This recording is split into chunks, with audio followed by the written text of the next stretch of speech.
Hello, students. Welcome to English with Vivek. I hope all of you are well. So, first part of from the diary of Anne Frank के बाद आज हम ये second class जो second part है उसमें आगे बढ़ेंगे. But before we move on to the next area next section, तीन चीज़ें जो तुम्हें याद रखना चाहिए बैक ऑफ द माइंड पे, वो याद रखो. एक तो हिटलर जर्मनी में 1933 में पावर में आ चुका था, 1933 में. दूसरी चीज़ जो है, जूस लोग, यहूदी धर्म के लोग जर्मनी से भाग के नेदरलैंड्स चले गए थे 1933 और इसका आसपास के करीब, क्योंकि इनको लगा था नेदरलैंड्स न्यूट्रल कंट्री है और जूस के ऊपर टॉर्चर बढ़ रहा था जर्मनी में. तो नेदरलैंड्स ना एक्सिस फोर्स ना एलाइड फोर्स में आते थे वर्ल्ड वॉर के दौरान, तो ये लोग भाग के नेदरलैंड्स चले गए. और तीसरी चीज़ ये है कि ये जो मैप तुम्हारे सामने दिख रहा है, देखो जर्मनी डायरेक्टली फ्रांस में नहीं घुसा. फ्रांस के ईस्टर्न साइड पे जो बॉर्डर है ना जर्मनी के साथ, उस पर स्ट्रॉन्ग फोर्स तैनात था फ्रांस का. तो ये लोग ये स्ट्रॉन्गर फोर्स बाईपास करने के लिए नेदरलैंड्स, ये जो मैप में एरिया दिख रहा है, नेदरलैंड्स, बेल्जियम, लग्जमबर्ग, ये सारे एरिया से घुसे ताकि थोड़ा सा कमज़ोर उनके इस फ्रांस के मुकाबले जो फोर्सेस है, डिफेंस है, उनसे मुकाबला करते हुए उनको आसानी हो फ्रांस में घुसने के लिए.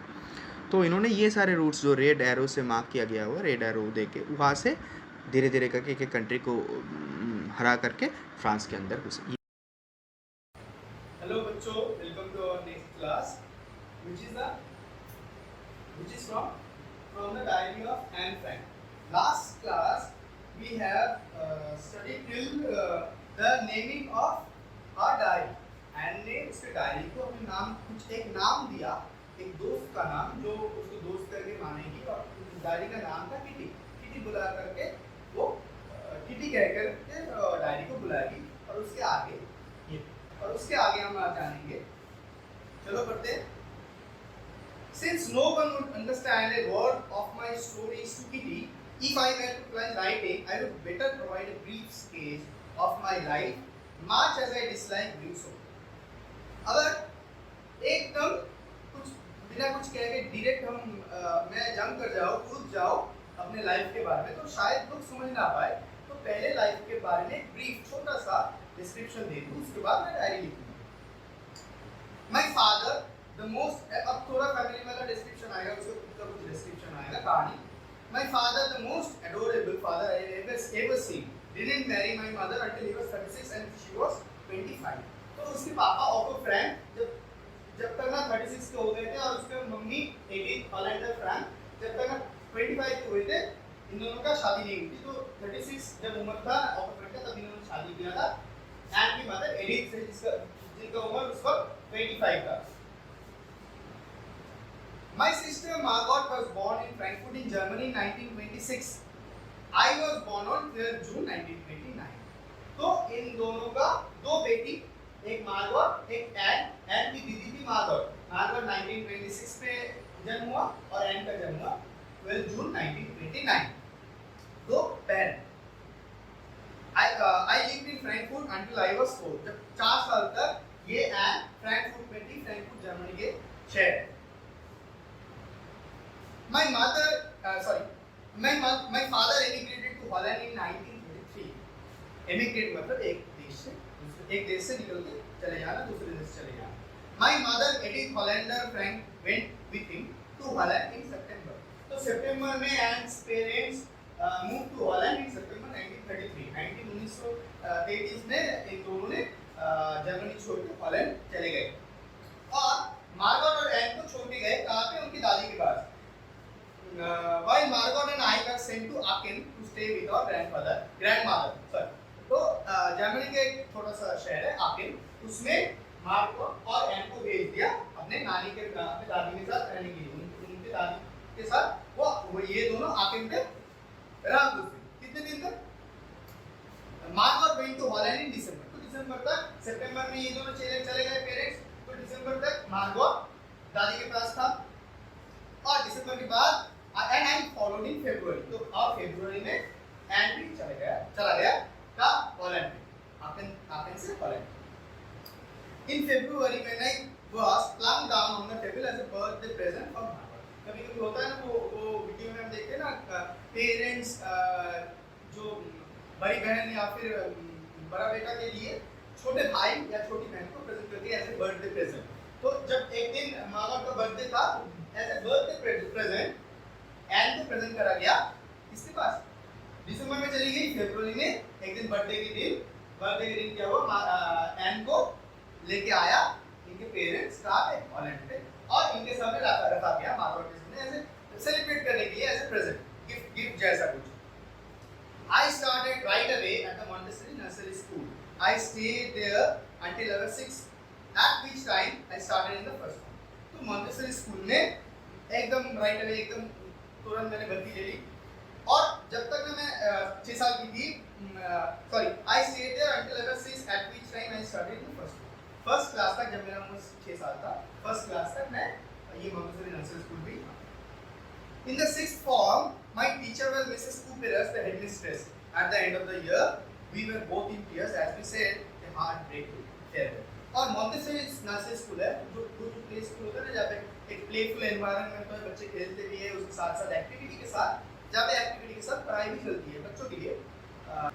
और in the sixth form, first class में तुरंत भर्ती ले ली 6 साल में, और सिक्स फॉर्म में मतलब क्लास 6 में उनका टीचर आयन का टीचर था मिसेस कूपेरस और वो हेडमिस्ट्रेस भी थी Mrs Coopers. At the end of the year जब एकेडमिक सेशन खत्म होने वाला था, तब ये दोनों बहुत we were both in tears, मतलब आंखों में आंसू थे क्योंकि ये दोनों बहुत इमोशनल अटैचमेंट हो गए थे इन दोनों के बीच, मिसेस कूपेरस के और एन के बीच, और ये दोनों रो पड़े फेयरवेल के दिन।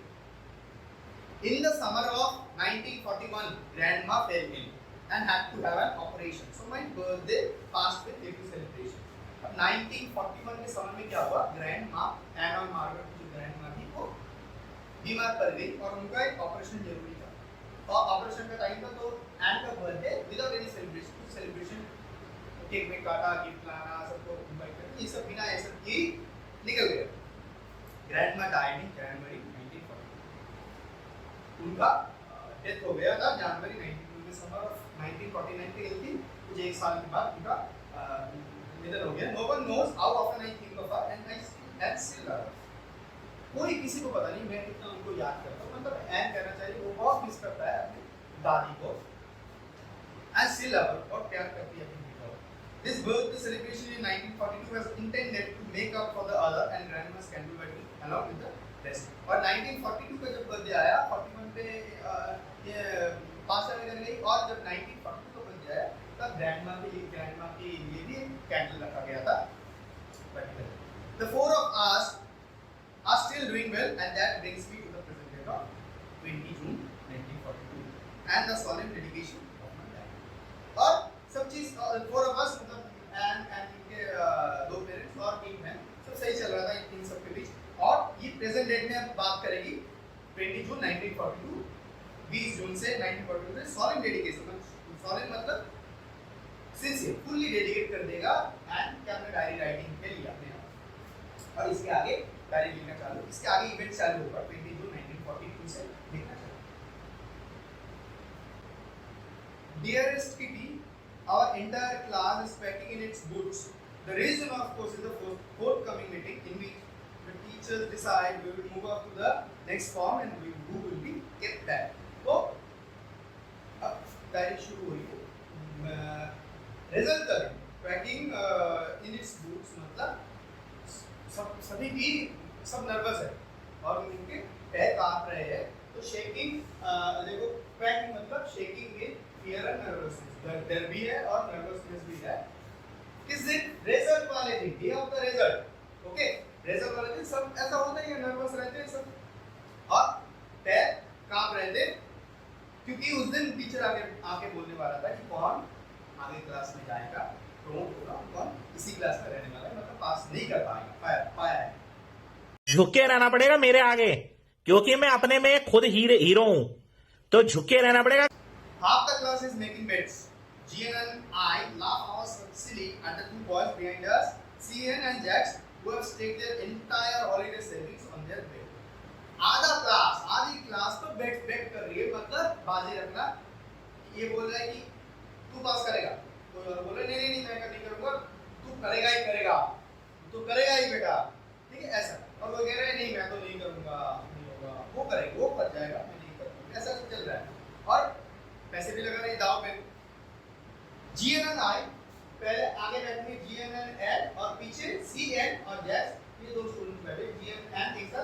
सीएन एंड जैस एक साथ ये दो बेंच में अलग अलग पीछे ये दोनों बैठे हैं और ये दोनों सीएन एंड जैस तो अपने पूरा हॉलीडे सेविंग्स जो भी थी वो दाव पे लगा चुकी थी। जो जीतेगा अगर 5 बॉलर डर जाए तो इसे देना पड़ेगा कि भाई तू पास है और इंग्लैंड ने मैं नहीं दूंगा तू पास है तो ऐसे ऐसे बेट्स लगा रहे और जो जीतेगा उसको मिलेगा हॉलीडे सेविंग्स क्योंकि दाव में तो लग चुके हैं पूरे पैसे।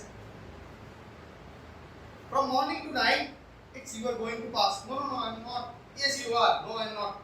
Yes, even जीना. तो एक कह रहा है ना ना मैं नहीं हो पाएगा नहीं हो पाएगा भाई बहुत खराब कह रहा है यार नहीं हो पाएगा। तो कुछ होता है ना जब कोई एग्जाम के बाद मैं तो कुछ लिखा ही नहीं मैं तो कुछ पढ़ा ही नहीं कोई टॉप कर जाता है ऐसा ऐसा ऐसा होता है तो ऐसे कह रहे जो पढ़ रहा है वो बोल रहे नहीं मैं तो पास नहीं हो पाऊंगा और कोई बोल रहे नहीं हो पाएगा यार हो जाएगा। Even G is pleading glances and my angry outbursts can calm them down. G glance मतलब देखना एक दूसरे की तरफ ठीक है और मैं तो angry outbursts चुप बिल्कुल चुप करोगे कि नहीं चुप हो जाओ। If you ask me तो ये जो break लगा है ये irritate हो रही है उस वक्त। If you ask me there are so many dummies that about a quarter of the class should be kept back but the teachers are the most unpredictable creatures. अगर मुझसे पूछा जाए तो क्वार्टर मतलब एक चौथा हिस्सा क्लास का तो डमीज से भरा पड़ेगा मतलब स्टूपिड बच्चे स्टूपिड पर्सन डमीज मतलब तो डमीज से भरा हुआ है एक चौथा हिस्सा मतलब मुझे मेरा मानो तो एक चौथा हिस्सा तो फेल ही करना चाहिए क्योंकि सब बुद्धू है एकदम। But the teachers are the most unpredictable teachers लेकिन टीचर्स जो है ना ये कोई जगह नहीं जाता इतने अनप्रेडिक्टेबल है कब क्या करे टीचर्स उन्हीं को पता है और भगवान को पता है। I am not so worried about my girlfriends and myself. मुझे मेरी दोस्तों और मेरी खुद की चिंता नहीं फिर मेरी मतलब मैं पास कर जाऊंगा हम पास कर जाएंगे। तो only subject I am not sure about is maths लेकिन डाउट इन मैथ्स को लेके थोड़ा हो भी सकता है ना भी हो सकता है हो भी सकता है ना भी हो सकता है मैथ्स थोड़ा इसके लिए थोड़ा हार्ड तो मैथ्स को लेकर डाउटफुल है। Anyway, all we can do is wait. लेकिन क्या ही कर सकते हो? वेट ही करेंगे। Until then, we keep telling each other not to lose heart. लेकिन इस वक्त तक जब तक रिजल्ट डिक्लेयर हो जाए तब तक हम lose heart मतलब पेशेंस ना खोए और मन दुखी ना रहे। I get along pretty well with all my teachers. There are 9 of them, 7 men and 2 women. मेरे जो टीचर्स थे 9 टीचर्स थे 7 men 2 women तो इनसे मेरी बहुत अच्छी बनती है मतलब बॉन्डिंग अच्छी टीचर से एंड की बॉन्डिंग बहुत अच्छी mister PC the old fogey who teaches maths was annoyed with me for ages because I talk so much। एक मिस्टर पीसिंग करके टीचर था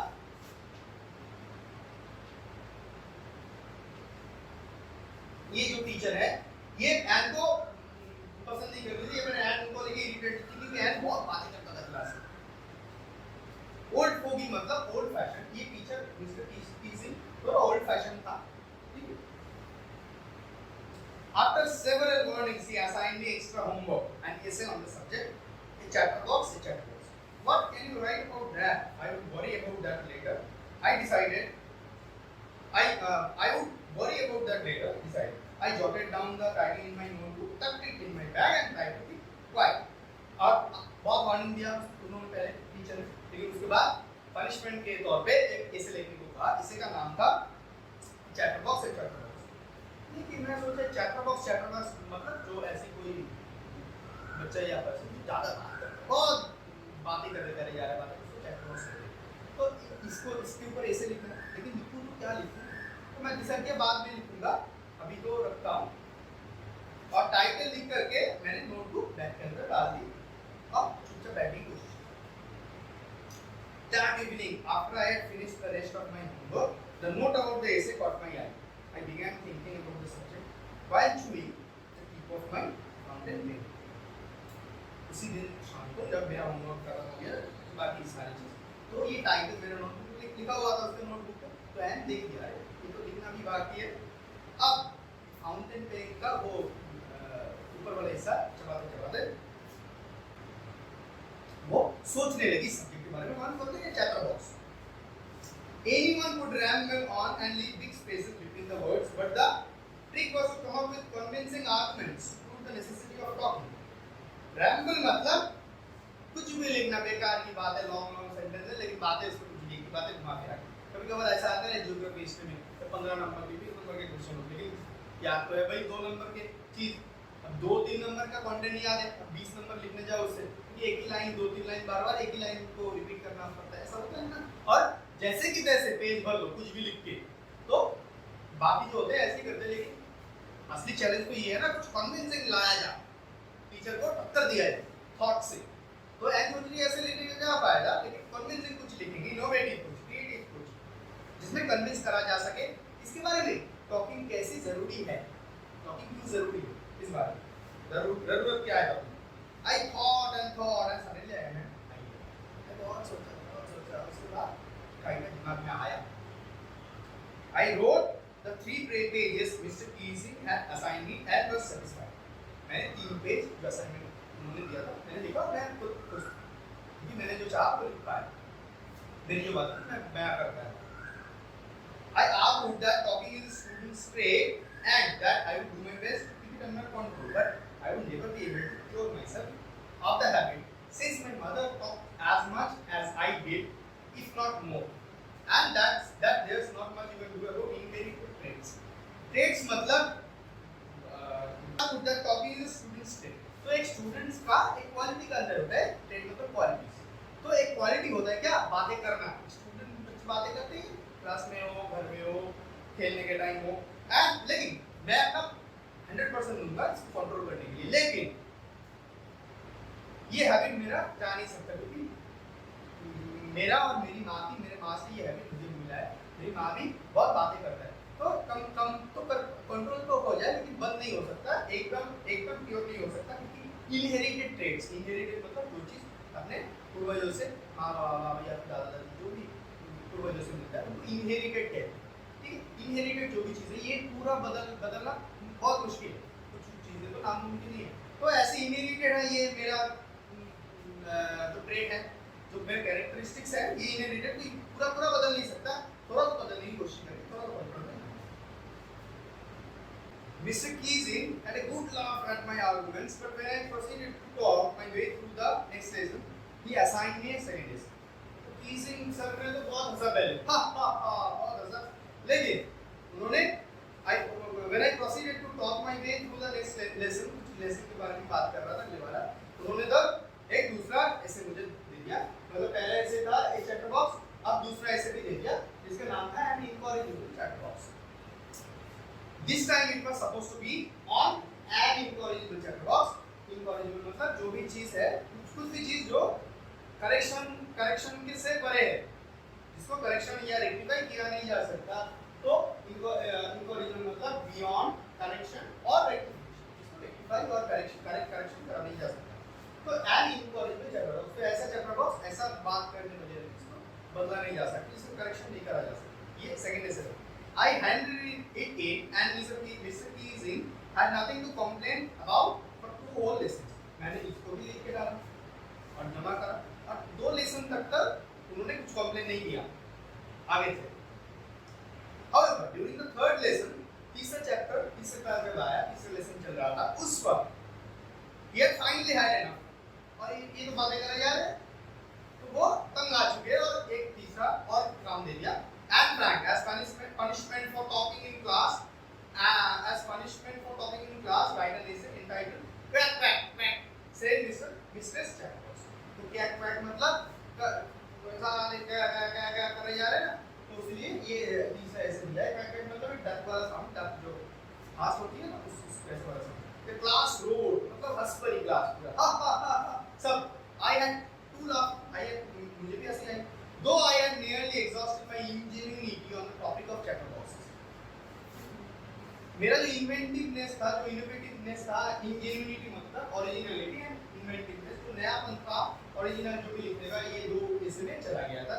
अब क्या नया क्या लिखूं, वही चैप्टर बॉक्स लेकिन थोड़ा सा मॉडिफाइड, उसमें फिर क्या लिखूं, तो ओरिजिनलिटी लेने वही चीज रिपीट करना पड़ेगा। तो अभी ये सोच रहा हूँ, it was time to come up with something else, something original, लेकिन ये मैं सोच रहा हूँ कि नहीं, फिर से समथिंग ओरिजिनल लाना पड़ेगा, कुछ और original. My friend Sam, who is good at poetry, offered me help to write the essay from beginning to end in verse, and I jumped for joy. And का दोस्त थी Sam. इसने Sam ने इसको हेल्प करा ये third assignment complete करने में. Sam पोएट्री में अच्छा था, कविता के फॉर्म में ये ऐसे लिखता ही एंड ने फैक्ट से इसमें चल उसने पोएट्री फॉर्म.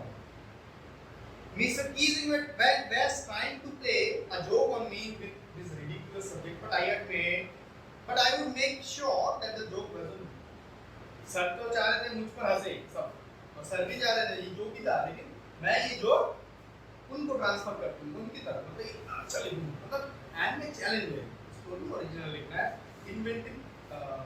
इनोवेटिव लिखना है. I finished my poem and it was good. मैंने कंप्लीट करा इस टॉपिक. ये बहुत बढ़िया बना. It was about a mother duck and a father swan with 3 baby ducklings who were beaten to death by the father because they cracked cones. एक माँ duck और एक father swan with 3 baby hens और 3 baby ducklings. Ducklings मतलब duck का बच्चा. Ducklings, ठीक है? Who were beaten to death by ये 3 बच्चा इतना बातें करता तो एक दिन इसके फादर ने डक के जो 3 डक के जो फादर थे इन्होंने इसको बीटन टू डेथ मतलब मार दिया. इतना बात करने की वजह से इसके उनके 3 डक के पापा इसको मार दिए. ठीक है, बाइट कर. Luckily mister टीजिंग the joke the right way. लेकिन ये जोक वाला जो ऐसे था, ये जो पोएम था उन्होंने लाइटली लिया, लाइट हार्टेड लिया, वो ऐसे हंसी मजाक करे. He read the poem to the class. उन्होंने पोएम क्लास में पढ़ के सुनाया, एडिंग हिज ओन कमेंट्स, कुछ कमेंट भी डालते रहे, and to several other classes as well. उनको इतना पसंद है वो दूसरी क्लास में भी ये चैप्टर बॉक्स वाला पैक चैप्टर बॉक्स वाला इसे कोई के तौर पे जैसे उसको करके सुनाया और सारे ऐसे मजा आया उनको. Since then I have been allowed to talk and haven't been assigned any extra homework. On the contrary, Mr. Keesing has always making joke these days. उसके बाद उन्होंने फिर से नया पनिशमेंट के तौर पे नया असाइनमेंट दिया और हर दिन ऑलवेज मतलब हर दिन ऑलमोस्ट एवरी डे वो जोक करते रहते, हंसी मजाक करके पढ़ाते. एंड फॉर बट योर्स ये वाला इस देखो एक जो उनको इसको एंड को चुप कराने के लिए कैसे लिखा कि अभी तो चले अभी ये लिख नहीं पाएगा, लेकिन हमने लिख दिया और इतना इंप्रेस हुआ सर मिस्टर कीजिंग. उन्होंने मजा आया और उन्होंने पढ़ के सुनाया सब. ऐसा मजा कि वो प्राउड करने वाला ये मिला मैं सब. इतना मजा आया कि उन्होंने सारे क्लास को सुना, दूसरे क्लास को बस बाकी भी एंजॉय करे बहुत. ऐसे जब चीजें कंटेंट मिल जाता है एक दूसरे क्लास में भी एक ही चीज बात देता है. तो यहाँ तक था extracted from diary of young slide adaptation. थोड़ा चेंजेस किया गया है इस बुक की डायरी से, थोड़ा चेंजेस मॉडिफाई करें बच्चों को उनको समझ में आए, थोड़ा एडप्टेशन करा गया, बाकी तो सारे सेम ही चीजें और यही है. थैंक यू बच्चों. नेक्स्ट क्लास में मिलेंगे और जिसमें हम समराइज छोटा करके इसी टॉपिक को जानेंगे. बहुत छोटा समरी होगा. तब तक मिलेंगे नेक्स्ट क्लास. Thank you. साथियों, जब मैं आपके बीच में आया हूं और तो मैं आपसे कुछ मांग सकता हूं सचमुच में. अब मैं मांगूंगा और आप मानेंगे नहीं तो मानेंगे, लेकिन अगर करेंगे नहीं तो पक्का करेंगे. कितने लोग हैं जो वादा पूरा करेंगे?